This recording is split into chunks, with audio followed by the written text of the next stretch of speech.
Hello everyone, welcome to schooling learning app. Myself Deep और हम लोग पढ़ रहे हैं क्लास 12th आईपी। तो फ्रेंड्स, इस वीडियो में हम लोग बात करेंगे कि how to create data frame using series. ये हमारा लास्ट टॉपिक है, ठीक है। अकॉर्डिंग टू सिलेबस और अकॉर्डिंग टू पांडास। पांडास भी कहते हैं भाई इतने तरीके बना लिए और कितने तरीके आपको चाहिए। तो ये जो तरीका है ये थोड़ा सा इंपॉर्टेंट है, थोड़ा सा इसमें ध्यान देना, थोड़ा सा इसमें अपन को ध्यान से देखनी चीजें, ठीक है। तो पांडा से जो पांडा की जो सीरीज है, तो पहले हमें वो बनानी है। फिर वो हम लोग सप्लाई कैसे करेंगे, क्योंकि भाई एक सीरीज तो काम चलेगा नहीं, हमें 3-4 मल्टीपल सीरीज चाहिए होगी। तो मल्टीपल सीरीज को जैसे हम लोग डेटा फ्रेम में डालेंगे तो हमें या तो मल्टीपल सीरीज की पहले लिस्ट बनानी है, फिर हमें डेटा फ्रेम में डालना है। तो एक तो हो जाएगा लिस्ट ऑफ सीरीज वाला प्रोग्राम, और दूसरा ये भी हो सकता है कि मल्टीपल आपके पास सीरीज आ गई है, तो अब डेटा तो एक ही होगा हमारे पास, यहाँ पे मल्टीपल तो हो नहीं सकता। तो हमने क्या बना ली, डिक्शनरी। डिक्शनरी के बाद में उस डिक्शनरी को हमने कहाँ डाल दिया, डेटा में डाल दिया। तो ये हो जाएगा सीरीज ऑफ डिक्शनरी। इसका मतलब है कि हमें यहाँ पर दो तरह के प्रोग्राम देखने को मिलेंगे, लिस्ट ऑफ सीरीज का और डिक्शनरी ऑफ सीरीज का, ठीक है। तो चलिए इन दोनों में क्या डिफरेंसेस हैं वो आपको थोड़ा सा देखना है, यहाँ पर ध्यान देना है। चलिए हम लोग थोड़ा सा प्रोग्राम पर आ जाते हैं और बना के देखते हैं। तो सबसे पहले तो दोस्तों मुझे यहाँ पर लिखना पड़ेगा इम्पोर्ट, ठीक है, पांडास एज ए पीडी। ये हो गया हमारा, ठीक है। और यहाँ पर हम लोग सीरीज बनाते हैं। तो सीरीज कैसे बनाते हैं, बहुत ही सिंपल है। सीरीज S1 ली और हमें यहाँ लिखना है पीडी डॉट सीरीज, और यहाँ हमें लिखना है डेटा, और डेटा के अंदर हमें फिर सीरीज बनानी आनी चाहिए। तो सीरीज मैंने आपको डिक्शनरी से बनाना सिखाया था, सीरीज को मैंने आपको लिस्ट से बनाना सिखाया था, टपल से बनाना सिखाया था, एरे से बनाना सिखाया था। तो हम लोग यहाँ पर सिंपल वे से, तो ठीक है, तो एल से बना लेते हैं, लिस्ट से। तो 1, 2 और 3, ठीक है, 3 मैंने दे दी, और इससे मैंने क्या बना दी, सीरीज बना दी LS। इस तरह से बना सकते हैं, ठीक है। उसी तरह से आप एक और सीरीज जनरेट कर सकते हैं। तो मैं क्या करता हूँ, सारी लिस्ट एक साथ जनरेट करता हूँ, ठीक है। इसको मैं नाम दूंगा L1, और इसको नाम दूंगा मैं L2, और इन सब में 11, 22 और 33, ठीक है। और यहाँ आ जाते हैं L3 बना लेते हैं। L3 इक्वल टू, और हमने यहाँ पर दे दिया, सपोज करो 1, 1, 1, 2, 2, 2 और 3, 3, 3, ठीक है। तो अब हमारे पास बन गई 3 लिस्ट, और हमें उसी तरह से 3 बनानी पड़ेगी, ठीक है। 3 सीरीज बना लेते हैं। तो सीरीज S1 हो गई, इसको मैं कॉपी करके पेस्ट कर लेता हूँ ताकि काम करने में आसानी हो, ठीक है। तो इसको हमारा कॉपी, इसको क्या पेस्ट, इसको क्या पेस्ट, ठीक है। नाम कर देंगे चेंज, ज्यादा कोई दिक्कत ही नहीं है। 2 कर दिया, इसको 3 कर दिया। इसी तरह से यहाँ पर जो लिस्ट 2 को मैंने सप्लाई कर दिया इसमें, और लिस्ट 3 से मैंने सीरीज 3 को बना लिया। अब दोस्तों अब हमें बनाना है डेटा फ्रेम। तो data frame DS equal to PD dot data frame, data frame. अब दोस्तों डेटा फ्रेम में ये दिक्कत रहती है कि आपको यहाँ पर कोई भी सिंगुलर डाटा होना चाहिए। तो यहाँ हमने तीनों सीरीज को एल में डाल दिया और एल को यहाँ प्रोवाइड कर दिया। तो अब हम लोग डीएफ को प्रिंट करके देखते हैं कि भाई क्या हमें आउटपुट मिलता है, ठीक है। तो यहाँ से हमने इस प्रोग्राम को रन किया। तो आप तो देखेंगे कि भाई हमारे पास में ये जो लिस्ट है, ठीक है, ये जो आपने बनाई है ये हमारी रोज बन रही है। क्या बन रही है, रोज बन रही है। तो पहले आपने कुछ नहीं किया, जैसे आप इस तरह से काम करेंगे और आप लिस्ट में सीरीज डालेंगे तो आपकी सारी सीरीज जो है वो रो की जैसे एक्ट करेगी। तो यहाँ पर रो दे दी हमने 1, 2, 3 और 11, 12, 33 और 1, 1, 2, 2 और 3, 3, ठीक है।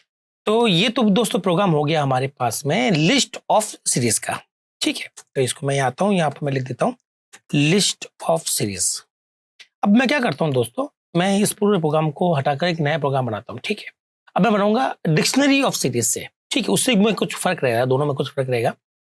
तो मुझे हर लाइन को यहाँ पर कमेंट बनाना पड़ेगा। कमेंट वो लाइन होती है जो कि दोस्तों पाइथन रन नहीं करता, तो ये नॉन एग्जीक्यूटेबल लाइन होती है।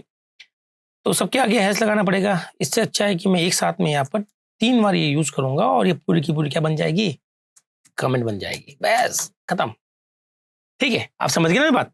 अगर आप एक एक लाइन को कमेंट करना चाहते हैं तो आप हैश लगाएं, अगर आप एक साथ कमेंट करना चाहते हैं तो डबल कोट्स लगा दीजिए, ठीक है, आगे और पीछे की तरफ, ताकि पूरा का पूरा कमेंट बन जाए। अब हम लोग दोबारा प्रोग्राम बनाते हैं। यहाँ पे लिखते हैं इंपोर्ट, ठीक है। मैं यहाँ तक तो कॉपी कर लेता हूँ, तो मुझे चाहिए दोस्तों।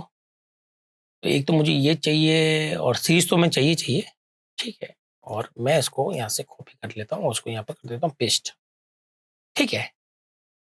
क्लियर ना हो। अब हमें क्या करना है, यहाँ पर हमें एल की जगह लेना है डिक्शनरी। तो डिक्शनरी का आप नाम कुछ भी दे दीजिए, मैं यहाँ पर डिक्शनरी लेना चाहूंगा, और डिक्शनरी का मैंने नाम दे दिया यहाँ पर दोस्तों। सबसे पहले कॉलम बनेंगे, या तो आपको पता है कॉलम बनेंगे, कॉलम, और कॉलम के अंदर ये सीरीज जाएगी S1। इसका मतलब कॉलम बनेगा, कॉलम के अंदर इस बार ये कॉलम बनने वाले। पिछली बार आप देखेंगे तो रोज बन रही थी हमारी सीरीज, इस बार जो सीरीज है वो कॉलम बन रही है। और दोस्तों यही फर्क होता है दोनों में।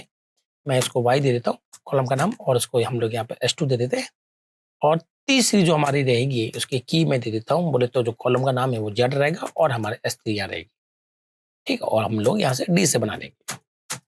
तो मैंने ये प्रोग्राम आपको इसलिए बना के दिखाया ताकि आपको दोनों में डिफरेंस पता चले, ठीक है। तो काफ़ी स्लो चल रहा है ये, प्रिंट ही नहीं किया उसने डीएफ को, ठीक है, कोई दिक्कत नहीं है। मैं इस प्रोग्राम को दोबारा चला के दिखाता हूँ, इसको मैं यहाँ से बंद कर, अच्छा आ गया ना, आ गया।